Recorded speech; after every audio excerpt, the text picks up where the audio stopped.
tardes. Bienvenidos nuevamente a la librería Gildo da Curcio. Este mes homenajeamos a la literatura de terror. Nos acompaña hoy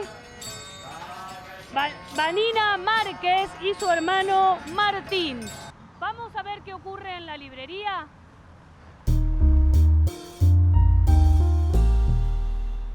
Buenas tardes Vanina. ¿Qué tal Martín? Bienvenidos.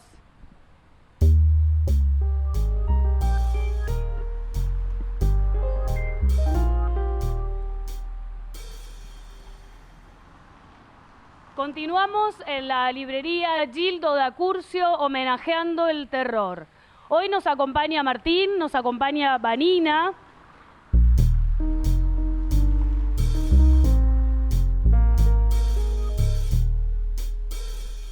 Vanina y Martín Márquez son hermanos. Ella es escritora, él es músico. Cuando eran chiquitos ella le contaba cuentos de terror, de grandes, lo hizo protagonista de algunos. Hoy traen cuentos y música. Ella, cuentos de terror y horror. Él, música que parece salida del mismo infierno. Ambos nos van a presentar personajes que surgen de lo más oscuro del alma. Penumbras y El alma perdida y otros cuentos son dos puertas abiertas a los abismos de la perturbación. En ellos descubrimos historias comunes y corrientes que dan un vuelco hacia la locura. Lejos del terror convencional, nos acercan a la idea de que todos somos potenciales monstruos, de que la maldad y la bondad comparten un límite muy fino, que a veces la vida puede ser una tortura y la muerte una bendición. Lo peor, cada cuento esconde una anécdota real, propia o ajena, o un lugar real, o pensamientos que alguna vez pasaron por la mente de la autora. Vamos a ver entonces qué es lo que nos tienen preparado para esta tarde. Buenas tardes, soy Vanina Márquez y vengo a compartirles un par de cuentos. Este se llama La venganza de la Caperucita Roja. Una lágrima solitaria rodaba en mis mejillas teñidas de sangre, dejando un surco rosáceo antes de caer al río. El cuerpo deforme y relleno de piedras del lobo dio 2 vueltas por la orilla antes de desaparecer bajo las aguas oscuras que lo sepultaron. Nada quedaba, nada. Solo el vacío y el miedo latente anidado en la boca del estómago. Todo había comenzado aquella mañana. El malestar de mi abuela, que vivía sola en medio del bosque, me dio la excusa perfecta para huir de mi casa. La misma que mi madre y su amante el leñador habían convertido en un centro de tortura. Vestí mi caperuza de lana roja y disimulé con ella la manta que escondía en la espalda con 2 o 3 mudas más de ropa. En una canasta llena de víveres y flores oculté algunas monedas, una navaja y unos cuantos fósforos. Tras un viejo roble no muy lejos de la casa me esperaba el temido lobo feroz. De pelaje oscuro, grandes ojos y orejas largas, el lobo era el terror de los bosques. Sus colmillos como cuchillas tenían fama de implacables. Era un asesino, un desalmado, y era el mejor amigo que yo podía tener. El día que lo conocí intentó comerme. Cerca del río, que luego sería su tumba, yo curaba las heridas que el cinturón de mi padrastro había impreso en mis piernas, brazos y espalda. Había otras más íntimas, más profundas, que ni siquiera me animaba a mirar. El lobo se acercó sigiloso, tanto que recién lo vi cuando me encontré atrapada en su abrazo letal. Con la resignación de una mártir, ofrecí mi cuello a su boca sin luchar siquiera. Una mordida y todo terminaría. Quizá fuera menos doloroso morir que vivir. A punto de dar el golpe de gracia, vio las marcas moradas que habían dejado los dedos del amante de mi madre en mi piel pálida. Tal fue su conmoción que me perdonó la vida. Me incorporó y sacudió mis ropas. Escuchó con oídos atentos mi calvario. Lamió con delicadeza mis heridas y juró ser mi hermano y amigo en lo que le quedara de vida. Planeamos mi huida unos pocos días después.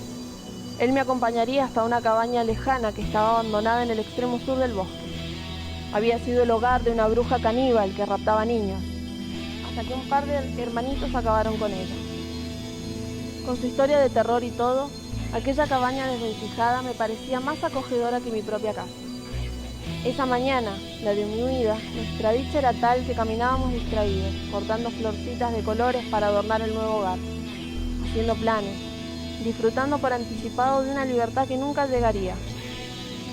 En un claro del bosque, el lobo se afanaba en cazar un conejo para comer, mientras yo, un poco más retirada, recogía hongos a la sombra de los árboles. De repente, el silbido agudo de una flecha y un aullido de dolor hicieron que el corazón me saltara desbocado. Me asomé por encima de un tronco caído, justo para ver al lobo y al leñador enzarzados en una pelea despiadada. El lobo lanzaba mordiscos feroces y desgarraba las ropas del hombre, quien a su vez se defendía con un hacha y sus grandes puños.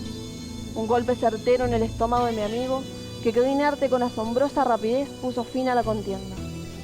El leñador secó el sudor y la sangre de su rostro, con lo que quedaba de la manga de su camisa. Miró el cadáver del lobo y comenzó a reír a mandíbula batiente. Podría cobrar la generosa recompensa que ofrecía el pueblo por su cabeza. Fue esa risa la que detonó en mí una furia de increíbles dimensiones. Con cuidado y en silencio, alcancé la navaja que guardaba en mi canasta de mimbre trenzado. De un salto y con un rugido sobrenatural, me trepé a la espalda de aquella bestia sin corazón que me había arrebatado todo lo bueno de mi vida.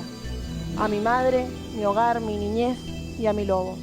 Y con saña lo apuñalé en el cuello hasta que la sangre formó un charco a su alrededor. Caía ya la tarde, cuando el frío me sacó de mi estupor. Con el hacha que el leñador había usado, le abrí la piel del cuello al ombligo y lo rellené de piedras.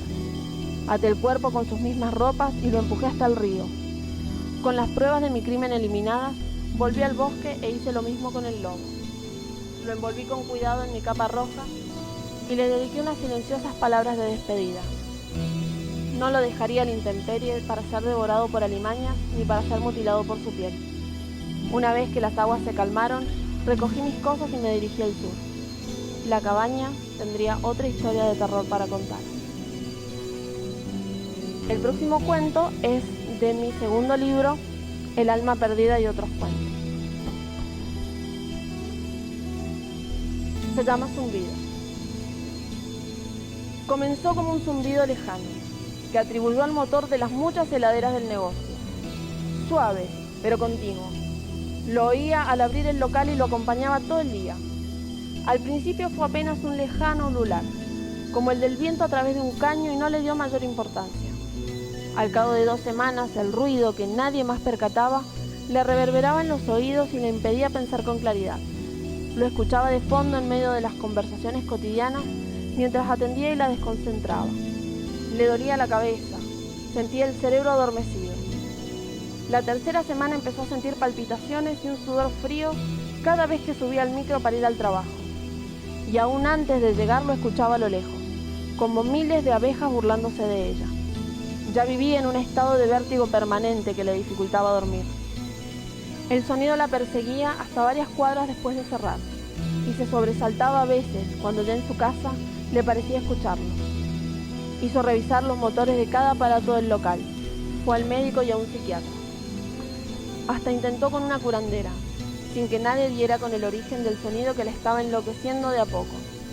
Dejó de comer en el momento en el que el zumbido apareció de repente en el comedor de su casa, como materializándose frente a ella. Dejó de dormir por completo esa misma noche, en la que se sintió envuelta, atrapada, poseída por vibraciones que la invadían, que le entraban por la boca, por la nariz, por los poros. El sonido la dominó y ya no la dejó ir. Con el pasar de los días, profundas ojeras azuladas enmarcaban sus ojos, que se opacaban surcados de miles de venas que le daban un aspecto fantasmal. El rostro se le volvió mustio y gris. Ya no volvió a salir. Cerró puertas y ventanas. Bloqueó con sábanas las rendijas. Encendió la televisión y el equipo de música con el volumen al máximo para no escuchar. Abrió canillas, la ducha y las hornallas de la cocina. Prendió la calefacción, los ventiladores. Abrió la puerta de la heladera. Encendió la licuadora, el secador de pelo, la computadora, la cafetera. Puso a hervir la pava silbadora. Llenó la casa de ruidos y aún así no fue suficiente. El zumbido era omnipresente. Estaba dentro y afuera de ella y le empujaba al abismo de la locura. Se vendó los ojos, se llenó la boca de algodón, también la nariz. Enchufó una agujereadora olvidada entre las herramientas del garage que a ciegas acercó a su frente. Era el último recurso para no escuchar.